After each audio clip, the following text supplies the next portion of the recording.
again, when I initially met you, we were working together. I didn't know who you were. In BHG, yeah. We was working together in BHG. I didn't know who you were.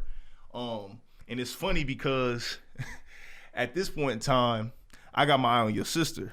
So like, I wish I'd have peeped that. Where this nigga come from? Hey, you Did should this nigga work with us? No, y'all ain't breaking the rules. Hey. So I'm like, and one day I'm gonna tell like a whole story of like just how present and like how much I was paying attention to everything back then. Okay. So like I'll never forget one day you came into the office, and you seen your mother and you was like, "Hey mom, what's going on?" And I'm like, "Who is that?" Like, you know what I'm saying? And I didn't know. Like, you know what I'm saying? And now fast forward a little bit, Sierra and I end up linking up. We got together, whatever. And I found out that you were her brother. Yeah. You know what I'm saying? Now I ended up finding out why I didn't know that, you know what I'm saying? And you ended up coming into their picture as a teenager. Yeah. Like, you know what I'm saying? How now talk to me a little bit about just that experience, like being a young person coming into completely different circumstances into a family dynamic is completely different than what you had came from. What you see now did not exist back then. Right, okay? Yeah, no doubt. So for those who are listening, I didn't meet my pops until I had to been like 15 or 16. I was incarcerated at a boot camp, and my case manager. This boot camp, is military style ran. It was out in Hudson, Ohio, and so I became. This is where I learned that I was a leader, and this is where I learned that like God does things in a crazy way, and everything connects, right? And I'm gonna tell you how. So, we on the time frame because I don't. No. You do your thing. Because I want to tell this part of the story. Do your thing. So I became what was known as a squad leader, right? The squad leader is basically a platoon leader of the people that you're in your cohort with. We were 12 of us in a bunker cabin kind of thing. When you go out there, they're yelling, screaming, snatching you off of a van, breaking you down mentally, physically. Man, I seen people throw up, pee on themselves. Like the toughest of brothers break, right? And that's what they're trying to do. So we go through this program. It's I'm out there, had to do a year, and so out there I become a squad leader. I'm leading the platoon. I got my guys together because again, I know how to survive in these settings.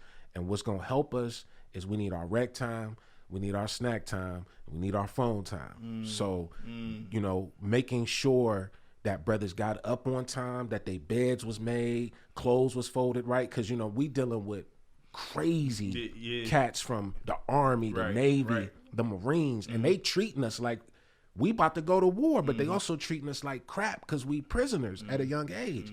So I'm learning how to wake up, and this brother don't know how to make his bed with the angle on the corner of the bed, so I make it for him. They come in, throw a quarter, and pop up.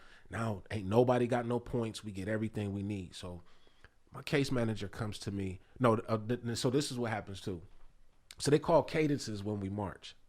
So one of the drill sergeants challenges me to a cadence call because he hears me in the shower calling cadences. I got the brothers singing with me. That's how we made it through. Music basically is what it is. And so he challenges me after chow's, what they call it, dinner. And he says, if you can out cadence me, the brothers will get extra snacks and phone time. And but if you lose, it's 1,000 push-ups before y'all go to bed in the area where the goose poop. I said, oh man. You don't know if we're going to take the bet. But this is a Marine. Right. And then my brothers is in the cohort. They looking at me like, do it. So hold on, time out. You was going to be the only one that had to do the push-ups or everybody? Everybody. Ooh. Everybody. And not just my cohort. Okay. It's for the cohorts out there. And we all and they was telling you to do it? And we all come in at different times. In you, bro. So, man, we marching. We marching. I'm calling the cadence. Double time. I'm showing out. Yeah. Man, we ended up getting extra snacks, phone time, everything. So my case manager comes to me. He says, look, you're a leader. What can I do for you? Because you're different than the rest of the guys. You a wild boy, but for some reason, they listening to you, and you know, you're progressing. Like you had to learn knowledge. Knowledge was like different poems and different, like the 5 steps to decision making. You had to learn, I could go down a list, but all of these things were to help you think, critical thinking, to react different to how life was treating you and how you was reacting before. So I said to this man, his name is Sergeant Montgomery, I said, I just want to meet my father. I ain't know what else to say. I ain't know what else to ask for. And so he said, okay. I got out, I want to say January. I ended up meeting my father in February. And it was a surprise. Now, before this, you know, my biological mother had said, you know, a couple of different things about the possibility of who could be. And so my father at that. And so Montgomery, man, did a whole research, him and another lady that I knew, Zelma Brown, and I met my dad at a Baker Square. And so when I walked in, you know, I'm 15 at the time. I'm like, man, I'm about to meet my father for the first time. I didn't even really know how much it would really impact me. So I see this dude, man, low haircut with glasses on, light skin. I'm like, that nigga look like right. Y'all see me smiling right now? Like I was smiling like that's my pops. Like I knew spirit wise, like I knew. And I, you know, I couldn't say that then, but I knew, I know what it was. I know what it is now that I didn't identify then what it, when I couldn't identify then what it was, but I knew. So we sat down, we talked and it was a weird conversation because it wasn't like a where you been type of thing. It was just like, you know, just talking to a stranger. So we fast forward, I get in some more trouble. And I'm talking to my pops, you know, every now and then. Now I'm a kid, so let's be honest. I'm really on one side like happy I met my father, but then I'm so confused about where the hell you been, right?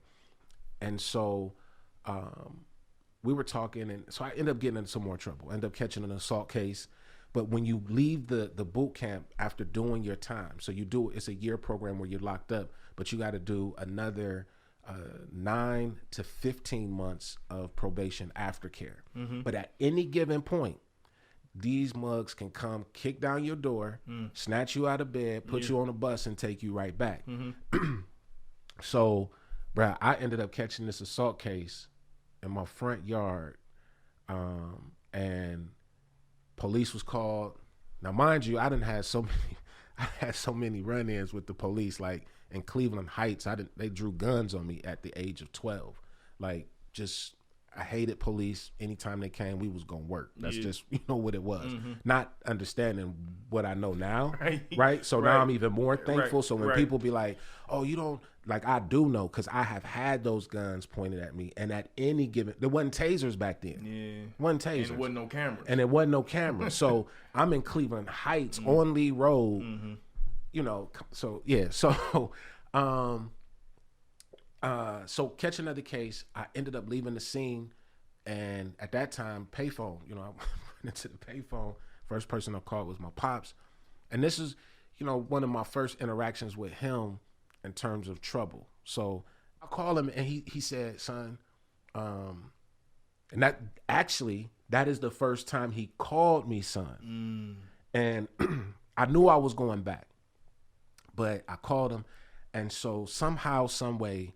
Because my dad, he got that soft-spoken voice. Like, he convinced me to walk up to the police and turn myself in.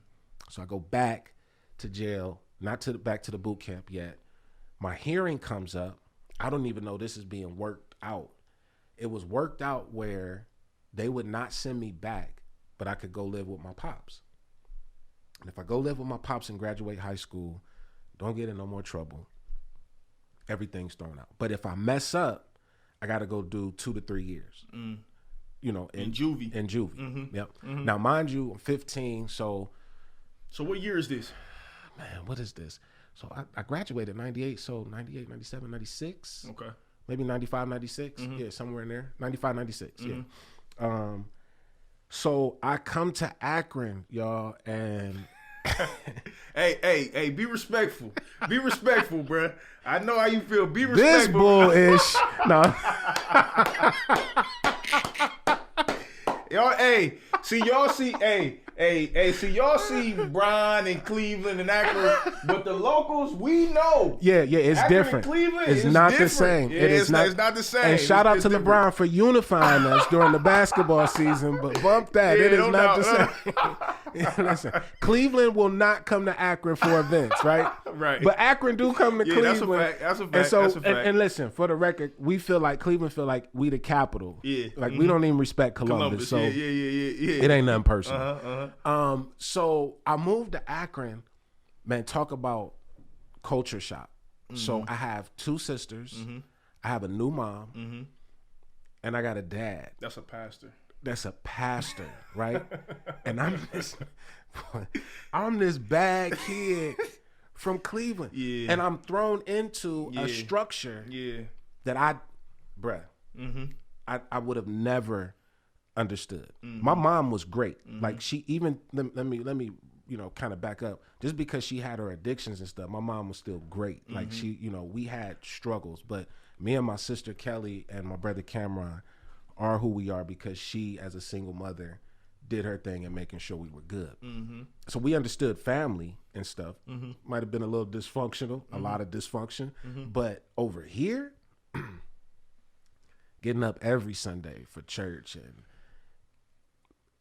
being confused.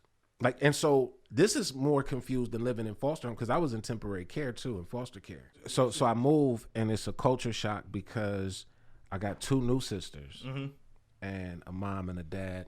And first of all, moving in, I gotta say this because my father redid the whole basement on Hawkins so that I could be in a comfortable spot because it was only them and I come out the blue. So I'm confused on a lot of levels. Let me help you understand this first of all. Yeah. So this is how messed up. Well, not messed up, but this is how traumatic kids think when they're put in situations. So I had been in foster care, temporary care. I've lived with different families. So when my dad did that, when I look back, I'm like, man, he really put money and invested into making room for me. But I come in like, oh, these niggas don't put me in the basement. Right. Everybody else, which makes sense though. Right. Everybody else upstairs. Yeah. And I'm in the basement. Yeah. And it was also uncomfortable because it was times where, like them as a family, my mom, my dad, and my sisters, they, would be in my parents' room, like on the bed watching TV. I never felt like I was able to be in that space in that way. Because I'm like, who are they? And they looking at me like, who am I, right? I'm confused on my dad's wife is what I knew her at the time. I call her mom now. And I'm like, how is she even happy with me being? Because back where I come from, this is drama, right? But over here, I don't see it. And if it is happening, it's not happening in my face, right? Yeah. Man, there was so much confusion. Like the house was just too quiet. Like where I come from, it's music blasting all the time. It's people cussing each other out, people in and out. They completely different environments. It's wild. Like eating was different, it was just all like family time at the dinner table. Yeah. And then going to church, and this stuff was so confusing because you got people who really looking at you like, where did he come from? Then you got other people like, oh, I've known you since you was born. Lying. But I'm confused. Right. I'm like, but my dad said he ain't, Right. how you know me? So so many just unanswered questions for you. Then I go to this high school, man. Firestone. Now, I'm grateful for the experience, but it's nothing like Cleveland Public Schools because this is the first school I've gone to where we got white people, white kids walking around with black kids. Right. I'm confused, right? And then me as a kid in the schools that I was in, going to that school, like I was just totally different. So I'm always in fights. I'm always wilding out. And my dad coming to the school was new for him. Sierra didn't get in no trouble. Alicia didn't get in no trouble. But I'm getting in hella trouble, bro. And my dad, not knowing, this pastor who's well known and loved in the community. In the area, Now got to explain where this raggedy head boy came from. Who is he? And he causing all this trouble. But my dad's goal was to get me to graduate.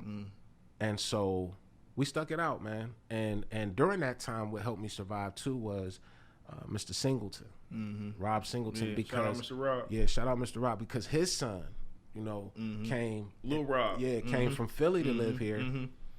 And although he had already knew his dad, we still two strangers from two different cities in a new place. Right. So I, kind of navigated that with him, and that was a good relationship. But Mr. Rob was like a mentor, big uncle type figure for me, and he helped me. So now I'm living in Akron, and I guess we can get to the story of, kind of what happened with me and my dad. But all of this time, man, so my dad is a preacher.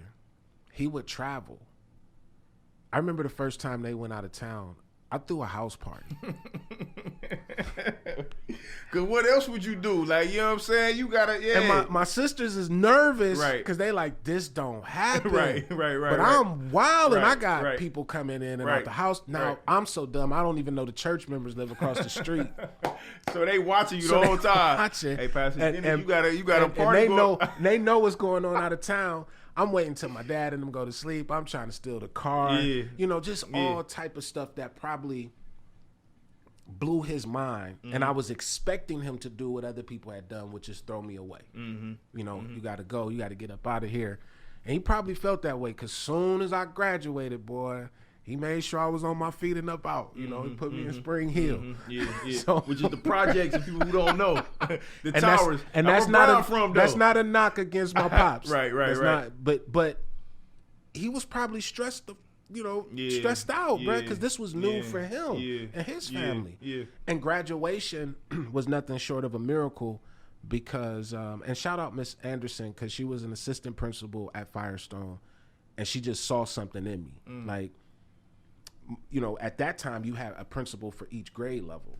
So you had a 9th grade, 10th grade, 11th. Like, she might have been like the 10th grade principal or something. But when I would get in trouble, fights or anything, she would pull me in her office, and she was the one who handled me and prevented some suspensions and other things, and worked with my dad and saw potential and helped me graduate.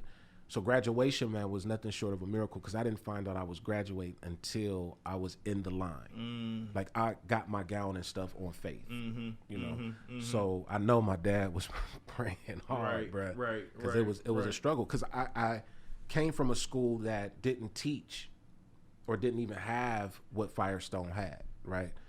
So then I graduated, man, and that was that. And the whole time I was here, from the church to the community, I felt like I was under a microscope. I was so confused about how to live, what should I do, what shouldn't I do. I was confused, bro. That was a joyful time. To have Mr. Montgomery connect me with my father was dope. But then, man, it was so traumatic, like, coming into that. But I do want to say this. Shout out to my mom, though, because she accepted me in, and she never, to this day, has never called me stepson. She's never said this is Jeff's son. Yeah. She's always said this is our son. And that kind of love from a black woman who should, or in most of those situations, should be highly pissed, upset, angry, whatever it may be.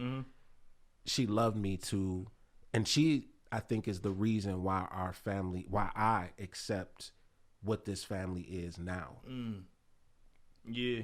So that's powerful. Like, first off, like, that's super powerful. And that's like when I heard you speak, like, a lot of the constant that I heard you say is just like, man, there were just things that just happened that were unexplainable. Yeah. But it was like, it kind of turned it in your, you know what I'm saying, better for you because of, like, whether that be Mr. Rob helping, whether that be Rob going to school with you, whether that be Miss Anderson, like, you had these things just happen in the midst of, like, this super traumatic change.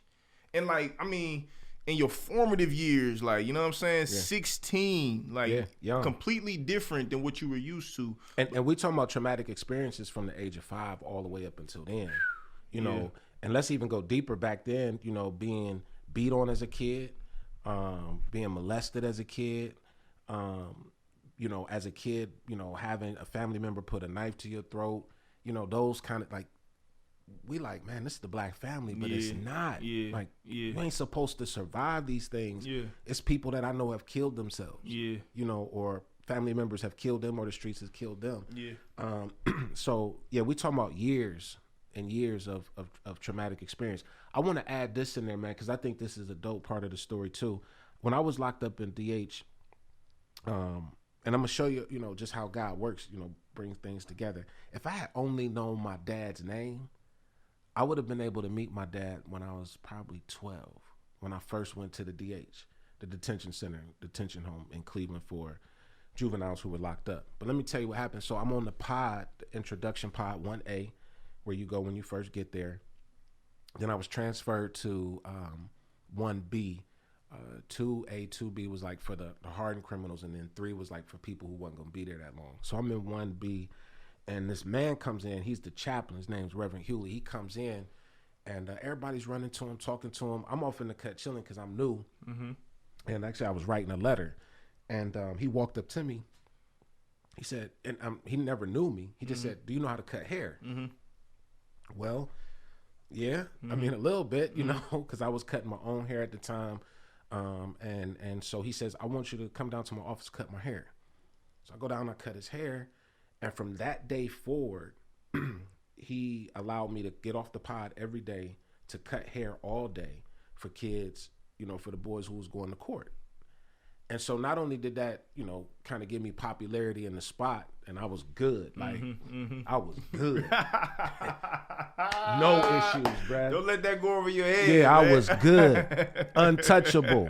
I'm serious. Not even, like, when I flex, I'm flexing for real. Yeah. I was good. Right. Not only that, he was bringing food in, but to feed me too, so... He asked me one day, he was like, you don't know your dad? I was like, no, I don't. He's like, man, that's messed up and da-da-da-da-da. Come to find out, man, Reverend Hewley used to pastor Mount Calvary. Wow. Right? And then he knows my dad because my dad comes and does revivals for him. But I never knew the name. And if I had only known the name, I would have known my dad when I was 12, because when he asked me, I'd have said, well, my dad a pastor in Akron. So do you look at that like... I'm a firm believer of the divine order. Yeah. Everything just happened in the way it's supposed to. Do you look at that like it wasn't my time, or do you look at it like, dang, if I only like, what's your perspective? So I'd be like, God, play too much. God do have a sense of humor. That's like a fact. You play too much, because what I did ask from my spiritual time and growth with my relationship with God is like, how do you have a person so close to something they need and then make them wait so long to get it? Right? Because we're talking 12 to 15. That's another 3-4, 15, 16. That's another 3 to 4 years, right? Yeah. So I'm sitting there like, why? Why I gotta go through another 3 years of experiences of pain before I even know my dad's name, when that could have been something that could have changed my course?